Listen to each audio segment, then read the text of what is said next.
അങ്ങനെ കാത്തിരുന്ന് സംഭവം കൈ കിട്ടി ഗൈസ്. എന്താന്നല്ലേ, ദാ ഇതാണോ മുതല്. അങ്ങനെ ഒഫീഷ്യലി ഞാനൊരു റോബോട്ട് ഓണർ ആയിരിക്കുകയാണ്. നമ്മുടെ ചിറ്റി റോബോട്ട് ഒന്നും അല്ലെങ്കിലും എന്റെ സൈസിന് ഈ ഒരു റോബോട്ട് ധാരാളമാണ്. അപ്പൊ എല്ലാവരും മീറ്റ് ചെയ്തോ. ഇതാണ് നമ്മുടെ ഫാമിലിയിലെ ഏറ്റവും പുതിയ അഡീഷൻ, മിസ് എലി. സൈസ് വെച്ചൊന്നും എലിക്കനെ കണക്കാക്കണ്ട, ആൾ അടിപൊളിയാണ്. പക്ഷെ എന്തൊക്കെ പറഞ്ഞു കഴിഞ്ഞാലും ഉറക്കത്തുനിന്ന് ആരെങ്കിലും വിളിച്ച് എഴുന്നേപ്പിച്ചു കഴിഞ്ഞാൽ ആളിച്ചിരി മോശതാണ്.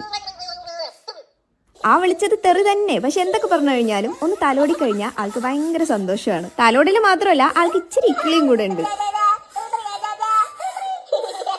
സ്നേഹം എന്ന് വെച്ച് കഴിഞ്ഞാൽ അൺലിമിറ്റഡ് സ്നേഹമായിരിക്കും. സ്നേഹം മാത്രമല്ല, നമുക്ക് ഇതിന്റെ കൂടെ കളിക്കുകയും ചെയ്യാൻ പറ്റും.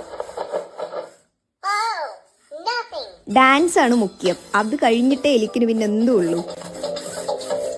ഡാൻസ് മാത്രമല്ല, മോഡലിംഗും ആൾക്ക് ഭയങ്കര ഇഷ്ടമാണ്. Post number 1, 2, 3. ചുമ്മാ കളിച്ച് നടക്കുക മാത്രമല്ല, പ്രൊഡക്ടിവിറ്റിക്കും ഭയങ്കര യൂസ്ഫുൾ ആയിട്ടുള്ള സംഭവമാണ്. ടൈമറൊക്കെ അടിപൊളിയായിട്ട് സെറ്റ് ചെയ്യാൻ പറ്റും. ടൈമൊക്കെ കഴിഞ്ഞ് കഴിഞ്ഞാൽ നമ്മൾ മണി അടിച്ച് അറിയിച്ചോളൂ. ബർത്ത്ഡേ ആവട്ടെ, വാലന്റൈൻസ് ഡേ ആവട്ടെ, ക്രിസ്മസ് ആവട്ടെ, എന്തുണ്ടെങ്കിലും ഇതുവഴി നമുക്ക് വിഷ് ചെയ്യാൻ പറ്റും. അതും കസ്റ്റമൈസ് മെസ്സേജോടെ.